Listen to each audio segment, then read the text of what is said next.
Uzi Vert, Tasmania Show. Tasmania Show. Tasmania Show. Tasmania Show. Tasmanian Show. Tasmanian Show. Tasmanian Show. You already know what it is. Oh, yeah. Wagwan gang, back in this thing. And if you really gang, bang that like button. If you like the vibe, subscribe. If you don't have good energy, keep your ass inside. You're tuning into the Tasmania Show with Taz Tikoon, brought to you by Tazzy's Baddies. Today, we talking about Drake's new album, ICEMAN. First and foremost, I want to say shout out to Drake, because Drake definitely pulled one over on us. The whole rollout with the ice block in the middle of Toronto, I didn't know what was happening, but this man dropped 3 albums. Niggas was waiting on one. He gave 3. That speaks to all different types. I think that was well played. I think that was very well played. You got your bars, you got the island, you got the R&B. So when it dropped, I was just, and there's visuals for everything. The visuals are very, very top tier. Now, I'm going to just say, like, you can go back and look at some of my content. You know, it's not about the whole Kendrick Drake thing. That's always going to end up coming up. But when it comes to good music and branding and rollouts, we are in the era where I feel like people are getting to the rollout. So before I get into what everybody's got to say about ICEMAN, because, you know, people got something to say, let's go through the stats real quick. So it says, first major week stats, ICEMAN pulled over 462 million in the first week, his biggest streaming debut of 2026. Drake became Spotify's most streamed artist in a single day after the 2026 release. Drake and Spotify, they always got something going on. ICEMAN also became Spotify's most streamed album in a single day. There was a lot of anticipation. Chart records, he is the first ever artist to hold top 3 spots on the Billboard 200 simultaneously with ICEMAN, Habiti, and Maid of Honour. 3 different albums. So Drake's career milestones now, right? For all the Glazers and everybody that, you know, think the niggas is hating, we just gonna go ahead and give him his accolades. Go ahead and do this one for him. It says Drake has 14 number 1 projects out of 16 charting releases, and the rollout is calling the biggest commercial rap moments of history. I think it's very interesting, right? One thing I'll say strategically before we get into some clips, that it's like, okay, obviously we were gonna come back and we were gonna say, was ICEMAN better than GNX? That's what that was going to be. He took the air out of the balloon and says it's not about ICEMAN versus GNX. It's about Habiti versus Maid of Honour versus ICEMAN. So we're going to get into some of Drake's arch nemesis and what they have to say. Joe Budden talking about predicting that Joe Budden was going to get some bars on this album. Let's take a listen. Dissed on ICEMAN? Yes. No. 1,000%. Yes. Yes. I don't think so. I think he might. What's that shit? What's that? What's the shit where you chew the polymark? Yes, I'm yeah. Maybe a sub, but I don't think it's you gonna know be a what's funny? blatant diss. I was talking to somebody that I can't say publicly who I was talking to, who's out having a little time, and they were telling me that they heard something that's not coming out. From him.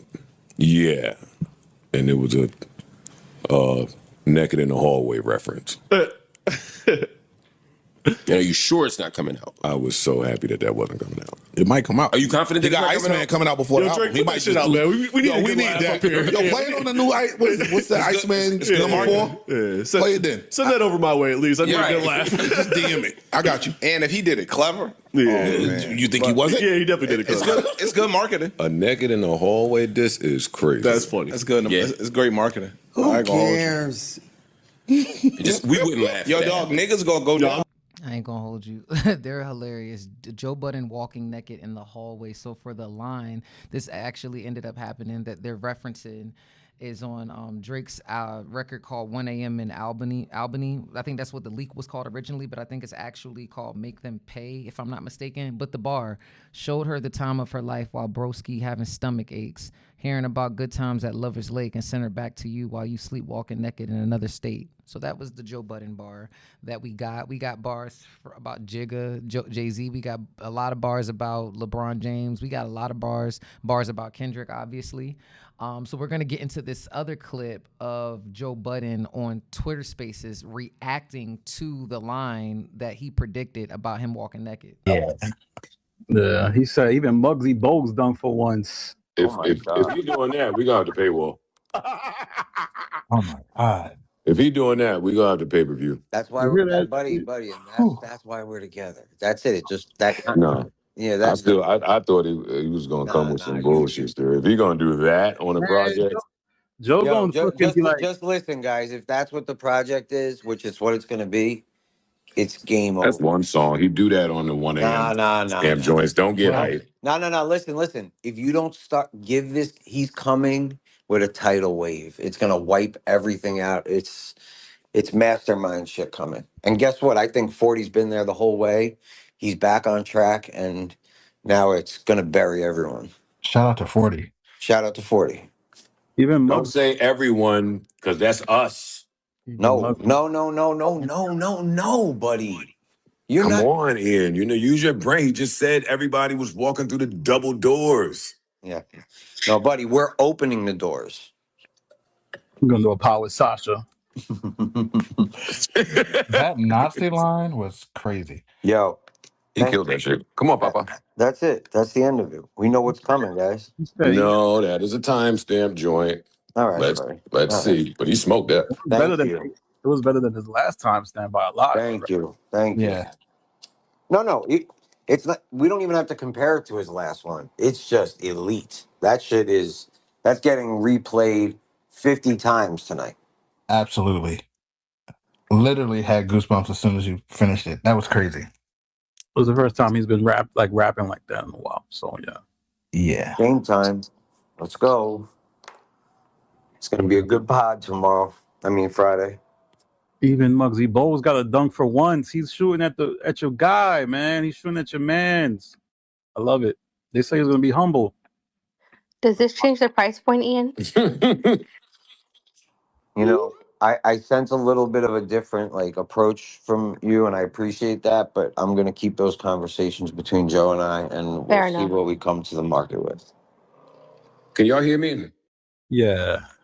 All right. Thought I lost y'all. That was fire. How things work. That was heat. Y'all heard Joe Budden talking on Twitter Spaces about the album. Everybody's gonna have something to say. Like I said, it is a lot of music to digest, so this is not an album review. But I will say I'm jacking the album. I love the switch up of the beat. Go on Dust, blow the dust off your plaques. I like Whisper My Name.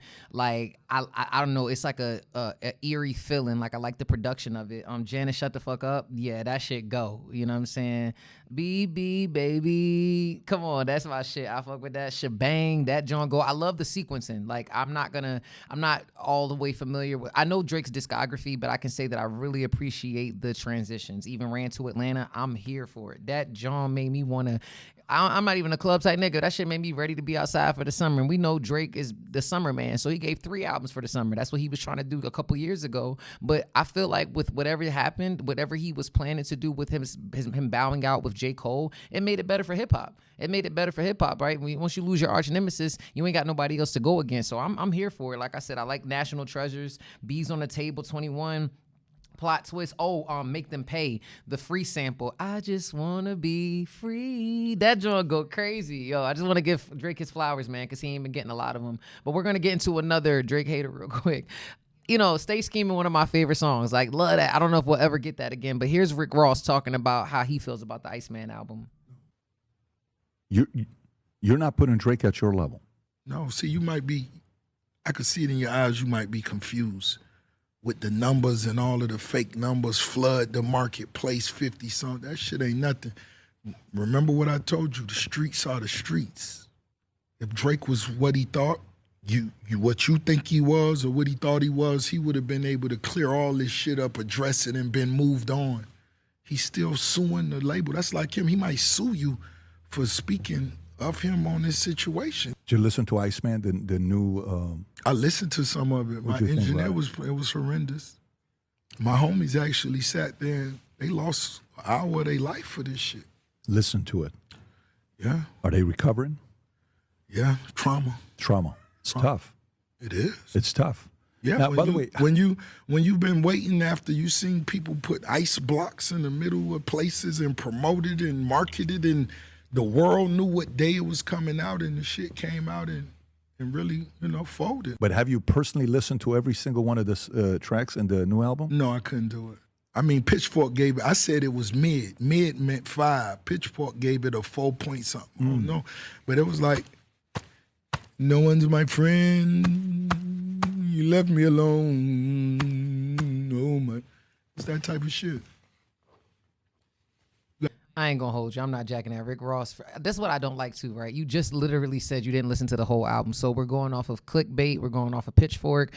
You talk about the streets, but then you say Pitchfork gave you the review that you thought was mid. Like, we can't keep speaking on things, and that's the problem with headlines and accolades. People aren't really taking the time to speak on different things. Have I listened to all 3 Drake albums? No. I've listened to ICEMAN. I've listened to bits and pieces of the other ones, but I'm speaking to it. This is why this isn't an album review.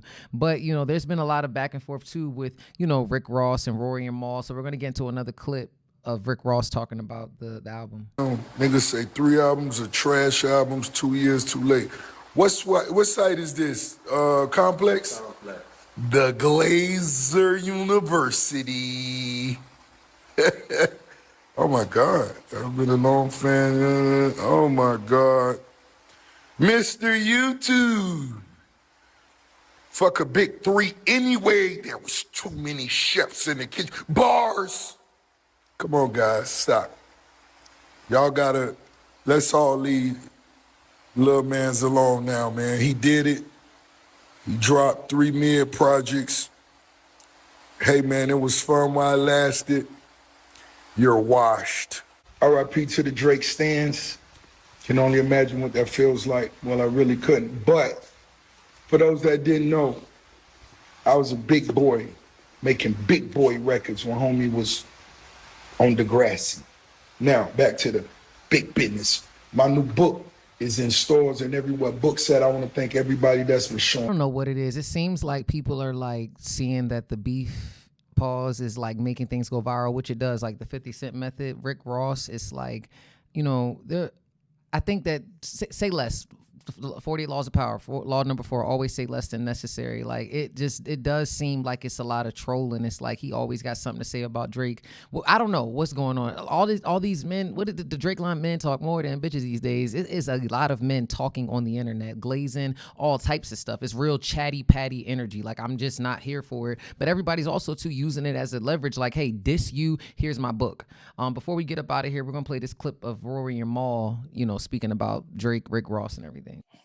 Why do you say that?